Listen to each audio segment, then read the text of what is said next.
Amherst, Ohio. Nothing causes more bad moves than a shot of alcohol, a chaser of panic, and trying to outrun the law. It all begins when Patrolman Jacob Perez pulls over a man on suspicion of drunk driving. I witnessed a lot of weaving, crossing the center double yellow line, crossed over the white edge line. You find that insurance? Inside the vehicle, an intoxicated Philip Stern doesn't want to cooperate. Sorry, could you guys step out of the vehicle for me? What do you mean, no? Stern locks his doors. I'd like to talk to you. No reason. What do you mean there's no reason? There's no reason. The backup officer heads for a Slim Jim to unlock the car. The driver's impaired judgment convinces him he's being harassed.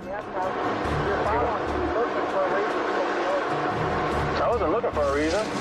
But when he notices his passenger door being picked, the man makes a decision that will put innocent lives in jeopardy and land him in prison. Get out of the car! He floored it. At that point, the only other option I could think of was break out the window. Get out of the car! I yelled at him to get out of the vehicle, but he took off from that point. For the suspect, it's the point of no return.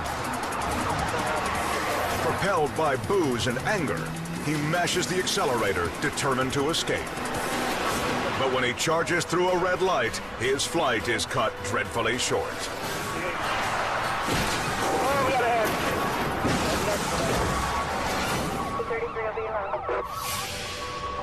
At the last second, there was a vehicle that was traveling on State Route 58 southbound, and there was a T-bone accident.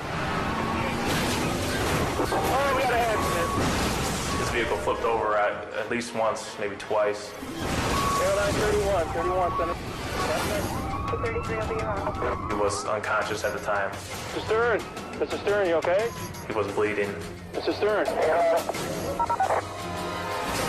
The car of the female victim sits crumbled by the 60-mile-an-hour blow. Can you hear me? And we tried to make contact with her. There was no response.